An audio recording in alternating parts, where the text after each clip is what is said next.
I am 92 years old. 92. And I still wake up every morning surprised by it, surprised that these old bones carried me this far. I outlived my husband by 11 years now. 11 years of mornings without Harold. 11 years of making coffee for one. You never really get used to that.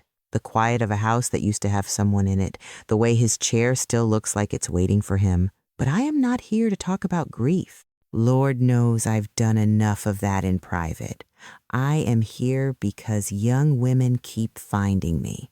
They sit across from me at my kitchen table, these beautiful, capable, terrified young women, and they look at me like I have some kind of answer written on my face. And maybe I do. Because when you are 92, when you have buried a husband and raised children and watched decades go by like seasons, you stop being afraid of the truth. You just say it. So that is what I am going to do today. I am going to say it. I was married to Harold for 58 years. 58 years. We met when I was 19 years old, and I did not even like him at first. He was too loud, too confident. He took up too much space in a room, and I found that annoying. But something kept pulling me back. And 58 years later, I understood what that something was. It wasn't chemistry.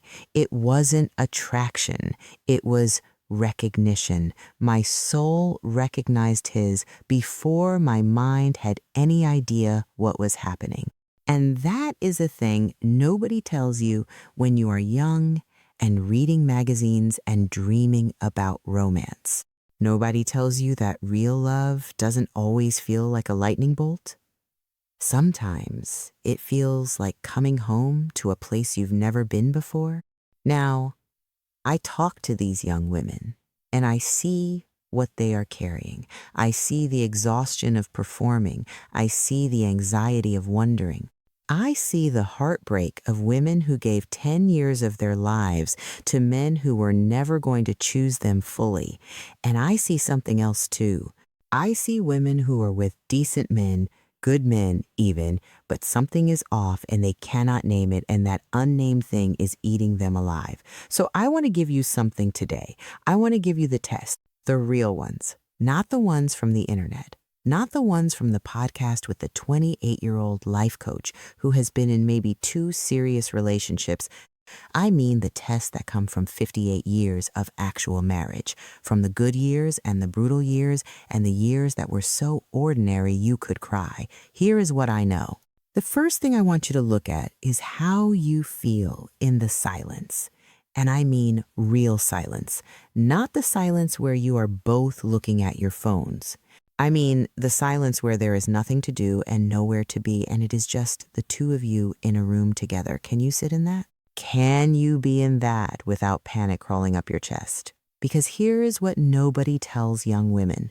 When you are with the wrong person, the silence feels like a test you are constantly failing. You feel like you need to be entertaining. You feel like you need to be interesting enough, funny enough, beautiful enough, just enough of something to justify the space you are taking up next to them. I have watched women perform for 30 years in their own marriages. I have watched them exhaust themselves trying to fill the air because the air between them and their husbands felt dangerous. That is not a marriage. That is an audition that never ends. Harold and I could drive 6 hours without the radio on, and I would arrive feeling rested. That sounds simple, but it is everything. When you are with the right person, their presence doesn't demand anything from you. It gives you permission to just be, to be tired, to be quiet, to be a little boring on a Tuesday afternoon. If you are with someone and the silence makes you nervous, if you find yourself manufacturing conversation just to avoid the stillness, I want you to sit with that, because you cannot sustain a performance for decades. You will burn out. You will either become resentful or you will disappear piece by piece into someone your own mother would not recognize. The silence test is the most honest thing I know, because you can fake passion, you can fake charm, you cannot fake peace. The second thing I want you to consider is how he treats you on your worst days, not your bad hair days, not the days when you are mildly stressed about work. I mean the real ones. The days when you are not okay. The days when you are crying and you do not even know why. The days when you have failed at something and the shame is sitting on your chest like a stone. The days when you are sick and you are not pretty about it. The days when you are scared in that deep, quiet way that you don't even know how to explain. What does he do with you on those days? Because I will tell you something. A man who loves you correctly will not flinch at your darkness. He will not make you feel like a burden for having it. He will not check his phone while you cry. He will not solve you like a problem to get back to the game faster. He will sit in it with you. He will hand you a glass of water and not need you to explain yourself. That is love. Not the Instagram version, the real version, the kind that holds. Harold was not a perfect man. God, no. He had a temper sometimes. He was stubborn as a mule about certain things.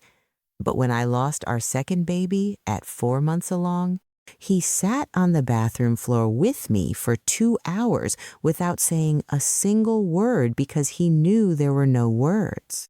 And when my mother was dying and I had to drive 6 states away and stay for 3 weeks, he packed my bag, put extra money in my coat pocket, and told me to take all the time I needed. He held the house together, and he never once made me feel guilty for being gone. If your man makes you feel like your pain is an inconvenience, hear me when I tell you that is information. That is some of the most important information you will ever receive about who he is. The third thing I want you to examine is what happens to your ambitions inside this relationship. I watched women in my generation shrink. Lord, I watched it happen in real time. And sometimes there was nothing to be done about it because that was just the way the world was built back then. But you live in a different world. You have choices that would have made my 19-year-old self weep with gratitude.